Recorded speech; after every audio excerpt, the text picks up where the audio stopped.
ಅನ್ಯಾಯ ಮಾಡಿದಾರಲ್ಲ ಇವರೆಲ್ಲ ದುಡಿಸ್ಕೊಂಡು ಇವ್ರಿಗೆ ಯಾಕೆ ಕರೆದ್ರು ಹಂಗಾರೆ ಚುನಾವಣೆಗೆ? ಇವಳಿಗೆ ಅಭ್ಯರ್ಥಿನೇ ಬೇಡ ಅಂದ್ಮೇಲೆ ಇವಳಿಗೆ ಯಾಕೆ ಅವಕಾಶ ಕೊಡ್ಬೇಕಾಗಿತ್ತು?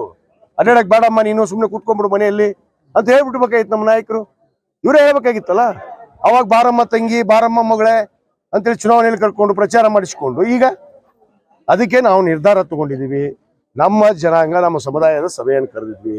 ಇಡೀ ಜಿಲ್ಲೆಯ ಅನೇಕ ನಾಯಕರು ಇನ್ನೂ ಬರೋರಿದ್ರು, ಕೆಲವು ಜನ ಅನಾನುಕೂಲಕ್ಕಾಗಿ ಬಂದಿಲ್ಲ. ಆದ್ರೆ ನಮ್ಮ ಜಿಲ್ಲೆಯ ನಮ್ಮ ಮುಖಂಡರು ಪ್ರಮುಖವಾಗಿ ನಮಗೆ ಸಲಹೆ ಕೊಟ್ಟಿದ್ದಾರೆ. ಏನೇ ಆಗಲಿ ಒಳ್ಳೇದಾಗ್ಲಿ. ಯಾಕಂದ್ರೆ ಈ ಸಮುದಾಯದವರೇ ಇಲ್ಲಿ ಈ ಜಿಲ್ಲಾದಾಗ ಕೇಳಿದ್ದು ಅವ್ರಿಗೆ ಗೊತ್ತಿರಲಿಲ್ವಾ? ಈಗ ಟಿಕೆಟ್ ತಂದಿದಾರಲ್ಲ, ಲಕ್ ಇದೆ, ವಿದ್ಯಾವಂತರಿದ್ದಾರೆ, ನಮಗೂ ಲಕ್ ಇದೆ, ನಮಗೂ ರಾಜಕೀಯ ಬಲ ಇದೆ ರೀ. ಲಕ್ ಇದೆ, ವಿದ್ಯಾವಂತರಿದ್ದಾರೆ, ನಮಗೂ ಲಕ್ ಇದೆ, ನಮಗೂ ರಾಜಕೀಯ ಬಲ ಇದೆ ರೀ.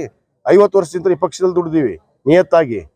ಆ ನಿಯತ್ತಿಂತ್ರ ನಾವು ಪಕ್ಷದಲ್ಲಿ ಅರ್ಹತೆ ಮೇಲೆ ನಮ್ಗೆ ಟಿಕೆಟ್ ಕೊಡ್ತಾರೆ, ಗುರುತಿಸ್ತಾರೆ. ಯಾರಿಗೂ ಹೋಗಿ ನಾ ಯಾರ ಮನೆ ಮುಂದೆ ಬಾಗಿಲು ನಿಂತ್ಕೊಂಡು ಟಿಕೆಟ್ ಕೇಳಿಲ್ಲ.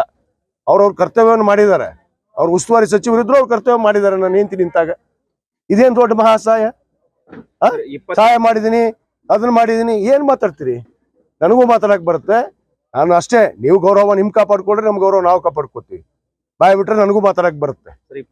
ನಾವು 28ರ ಸಭೆ ಮಠ ನಾವು ತೀರ್ಮಾನ ಮಾಡಿಬಿಟ್ಟಿದೀವಿ. ನಾವು ನಮ್ಮ ಪಾಡಿಗೆ ನಾವು ಉಳಿಬೇಕು ಅಂತೇಳಿ. ನಮ್ ಬೇಡಲ್ಲಪ್ಪ ಪಕ್ಷಕ್ಕೆ, ನಮ್ಮ ಕೆಲಸನೇ ಇಲ್ಲ, ನಮ್ಮ ಬೇಕಾರಿಗೆ ಎಲ್ಲ ಅಂತಂದ್ಮೇಲೆ ನಾವು ನಮ್ಮ ಮನೇಲಿ ಕೂಡ್ತೀವಿ. ಮಾಡ್ಕೊಳ್ಳಿ ಚುನಾವಣೆ. ಅವಕಾಶ ಇದೆ ಅಲ್ಲ, ಇನ್ನೂ ಇದೆಯಲ್ಲ. ಯಾಕೆ ದುಡ್ದೋರಿಕೆ ಇಲ್ಲಿ ನ್ಯಾಯ ಇಲ್ಲ ಅಂತಂದು ಯಾವುದೇ ಕಾರಣಕ್ಕೂ ಟಿಕೆಟ್ ಬಿಟ್ಕೊಡಂಗಿಲ್ಲ ಸರ್. ಯಾರು ನೋಡ್ರಿ, ನಾವು ಇವತ್ತು ಅದೇ ಕೇಳ್ತಾ ಇದೀವಿ. ಬದಲಾವಣೆ ಮಾಡೋ ಅವಕಾಶ ಇದೆ. ಜಿಲ್ಲೆ ಜನರು ಇದ್ದಾರೆ, ಸಮಾಜ ಇದೆ. ಎಲ್ಲರೂ ಕೂಡ ಇವತ್ತು ಪಕ್ಷಾತೀತವಾಗಿ ಕೂಡ ಮಾಡಬೇಕು ಅಂತೇಳಿ ತೀರ್ಮಾನ ತಗೊಂಡಿದ್ದಾರೆ. ಈಗಾಗಲೇ ನಮಗೆ ವದಂತಿ ಬಹಳಷ್ಟು ಜನ ಒತ್ತಾಯ ಮಾಡ್ತಾ ಇದ್ದಾರೆ.